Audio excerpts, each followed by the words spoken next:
Oh yeah, another glorious day.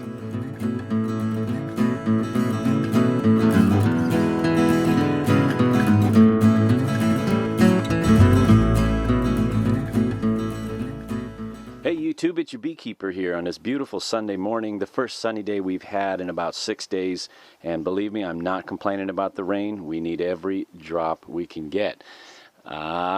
Yeah, so I haven't had a chance to mess with this since I dragged it home. It's been sitting in the back of my truck now for a week, wrapped in plastic.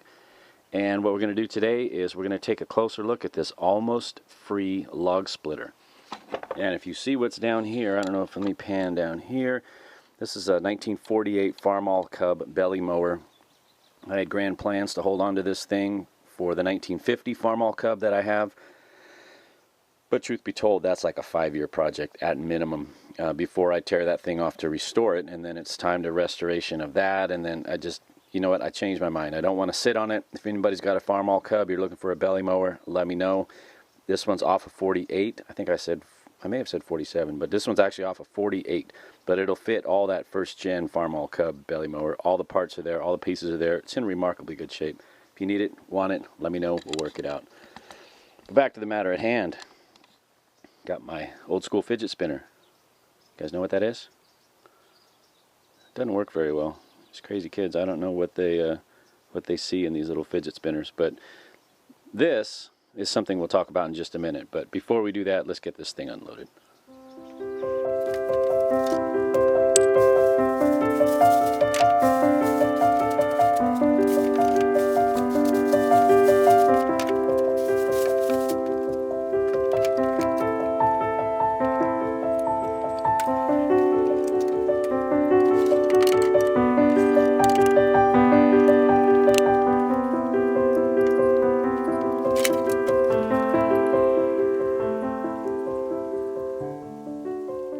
Now let's take a closer look at this almost free log splitter.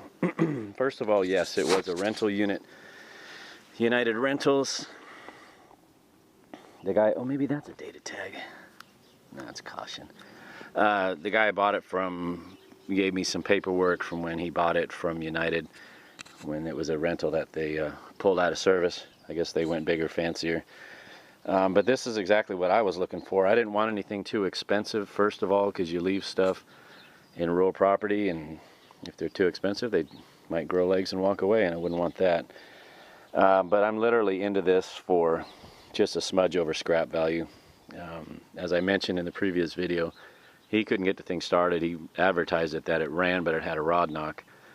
A rod knock I don't hear, but we'll fire it up here in a minute, and we'll get to listening, and you guys tell me. I'll put some fresh gas in it right now. The oil's clean. Low hours on the oil. He says he used it right up to the point where it started making noise, which is something I may have a theory on. How powerful is this ram? I don't know. I don't see anything on here spec-wise. 10 ton, maybe. It doesn't really matter. The woods that we're cutting are all soft species. They're going to be fir and pine and cedar. Those are the native trees that grow up there. We have some oak trees up there. Is this a crack? That's just paint. We have some oak trees that are up there, but truth be told, 99% of the stuff that I work with is going to be soft. This thing's got to go.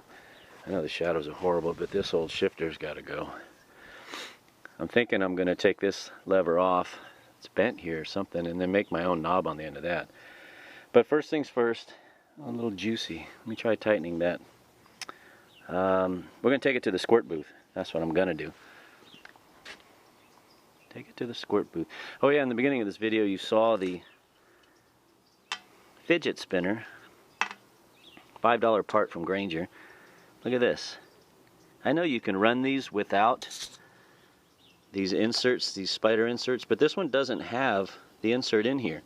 So I'm wondering if that's the knocking noise that he was hearing. Maybe his Lovejoy coupler had disintegrated, and maybe he was hearing some sort of, you know, it's got some shininess on that edge there, so he definitely ran it without this rubber dampener in place. So I looked up the part number, went to Grainger. It was $5, and We're going to do that today too, slide that back, stick that thing in there, see if that makes a difference. But let's get her off to the squirt booth. We'll be back here in just 15 minutes. Let's do this. Before I take it to the squirt booth, let's put a little gas in it and give it a pull and see what happens.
Well, there you go. I think it's operator error. I don't know these throttle settings. I don't know where it's got to be. But first things first, let's get her to the squirt booth. Here's what she looks like beforehand. Nice and crusty. I'll be back in about 15 minutes and let's see what we can get. Well, we're back from the squirt booth. And I was standing there dropping quarters in to the machine. Douse this thing with a little degreaser, and I'm standing there contemplating my life. What am I doing on a beautiful Sunday afternoon? Washing a log splitter. Yeah, I don't get myself sometimes. It's a beautiful Sunday and I'm washing a piece of farm equipment. Alright, so we have a fresh tank of gas. We have clean oil in the machine, or in the engine I should say. Let me see if I can figure out how to start this thing. Hopefully I didn't get it too wet.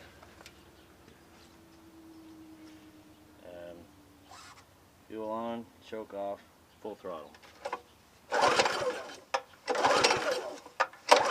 Oh, water coming out of the engine, that can't be good.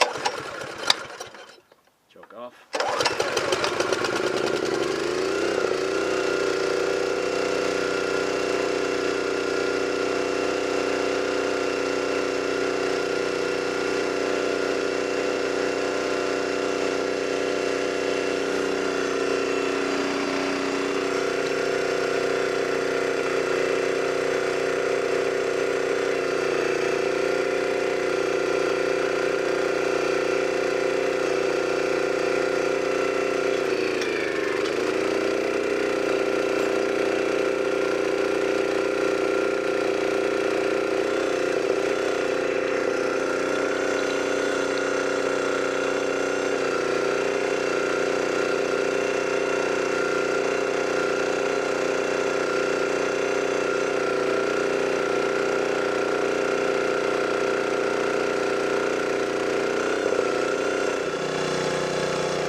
tighten up this fitting. This fitting was really loose. That's why it was juicy.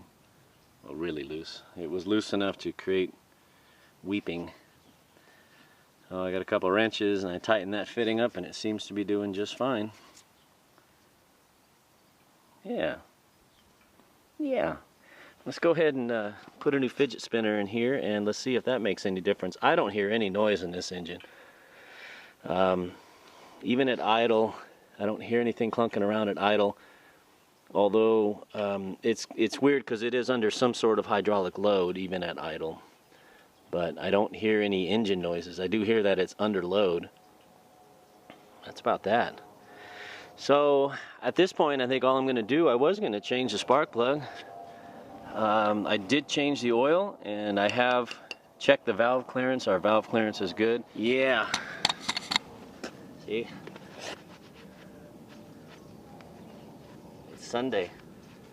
And I'm detailing a log splitter. God, I'm stupid.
Alright, so we're going to call this mechanically done. I need to put this somewhere because it's going to be a couple weeks before I can get up to El Rancho and drop this thing off. But mechanically, I think we're going to call this good.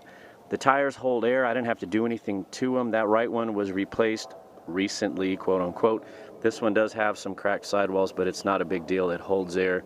Again, it's not going to see a lot of miles once it's up on the ranch. And getting it up to the ranch, I'm just going to load it in the back of the pickup the same way I brought it home.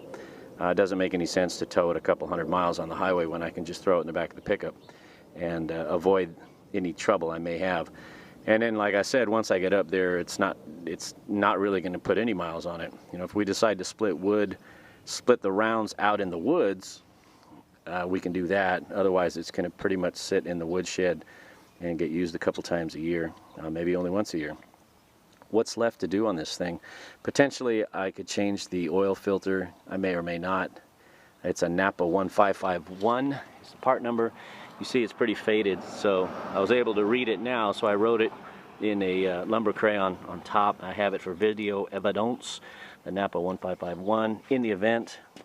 But the two things I want to do to it is, the first thing is to make some sort of knob on here, where they broke the old knob off, and then weld some little nips onto here. There was a viewer that suggested that, and I wish I remember his name. I don't remember. Sorry, buddy. But yeah, he suggested, hey, you know, if you don't want your logs to kick out, you could weld some little nipples on here. So I'll do that. I'll get the wire feed and I'll run a series, maybe 3 across, 3 or 4 down. That way it gets a good grip onto the wood. But I don't know if I mentioned this earlier, but I did tighten this swivel fitting down. It's nice and dry now. I ran it a bunch of times. Of course, I didn't put it under load because I don't have any big rounds here that need splitting. Because up to this point, I busted all my logs by hand and I've already done them. So there we go. All right, the next video will be nips and a shifter handle. I got to figure out something that might be fun, that doesn't weigh a lot. And then we're up in the mountains with it. Okay, you gotta go, gotta run. See ya.